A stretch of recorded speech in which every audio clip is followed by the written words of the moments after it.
Halo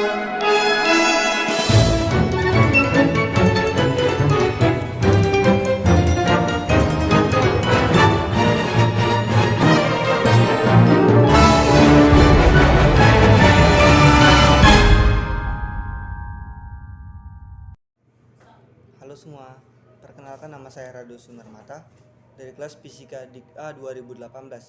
Nah, di video kali ini saya akan menjelaskan mengenai materi gelombang, materi dari kelas 12. Nah, sebelum kita masuk ke materi, saya akan menampilkan dua gambar ini dan ini.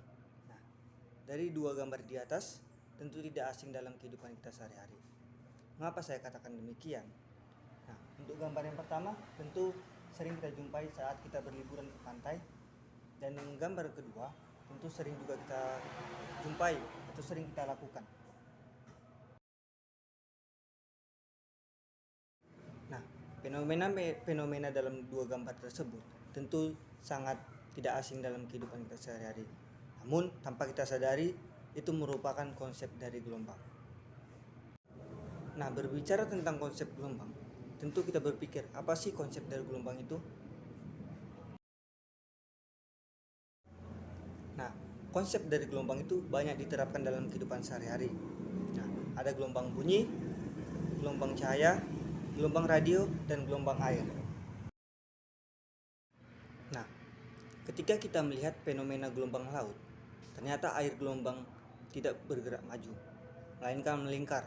Nah, sehingga air bergerak naik turun begitu gelombang melintas. Nah, oke, selanjutnya setelah kita mengetahui konsep gelombang, kita akan membahas jenis-jenis gelombang. Nah, jenis-jenis gelombang itu dibedakan lagi beberapa jenis. Yang pertama, kita akan membahas gelombang berdasarkan arah rambat dan getarnya. Nah, gelombang berdasarkan arah rambat dan arah getarnya itu dibagi menjadi dua. Yang pertama, gelombang transversal, yaitu gelombang yang arah rambatnya tegak lurus pada arah getarnya. Contohnya itu gelombang air, tali, dan cahaya. Nah, untuk yang kedua itu ada gelombang longitudinal. Nah, gelombang longitudinal itu yaitu gelombang yang arah rambatnya dan arah getarnya sejajar. Nah, contohnya itu apa sih? Contohnya itu gelombang pegas dan bunyi. Selanjutnya itu ada gelombang berdasarkan media perambatannya. Yang pertama gelombang mekanik. Nah, yang kedua itu gelombang elektromagnetik. Yang pertama kita bahas itu gelombang mekanik. Gelombang mekanik yaitu gelombang yang membutuhkan media dalam merambat. Contohnya itu gelombang tali dan bunyi. Nah, untuk gelombang elektromagnetik itu adalah gelombang yang tidak membutuhkan media dalam merambat. Nah, contohnya ini yaitu gelombang radio dan sinar X. Nah, selanjutnya itu ada gelombang berdasarkan amplitudonya. Nah, dalam jenis ini bagi menjadi dua, yaitu gelombang berjalan dan gelombang stasioner.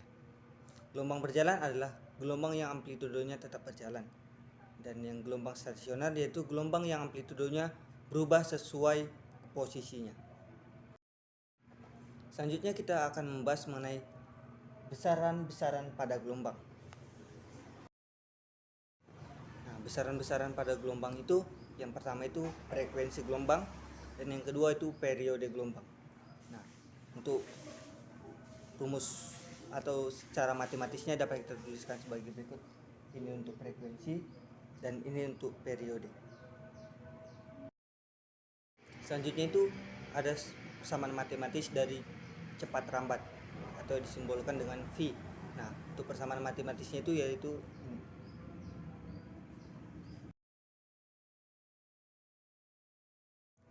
selanjutnya kita akan membahas mengenai sifat-sifat gelombang. Nah, setiap gelombang, baik mekanik maupun elektromagnetik, memiliki sifat-sifat tertentu. Karena pada prinsipnya, gelombang adalah rambatan dan energi getaran. Nah, semua gelombang mekanik maupun gelombang elektromagnetik mempunyai sifat-sifat gelombang yang sama, yaitu dapat dipantulkan, dapat dibiaskan, dan dapat saling berinterferensi dan mengalami difraksi, dispersi, dan polarisasi. Kita bahas yang pertama yaitu pemantulan gelombang atau refleksi. Nah, untuk hal yang terpenting dalam pemantulan gelombang ini ada dua hukum pemantulan gelombang, yaitu pertama, sudut datang gelombang sama dengan sudut pantul. Dan yang kedua, gelombang datang, gelombang pantul, dan garis normal terletak dalam satu bidang datar. Untuk sifat yang kedua itu yaitu pembiasan. Nah, di sini untuk pembiasan itu ada berlaku hukum pembiasan yang menyatakan perbandingan sinus sudut datang dengan sinus sudut bias merupakan bilangan tetap, atau dapat secara umum sering dituliskan sebagai berikut. Untuk yang selanjutnya itu ada interferensi pada gelombang.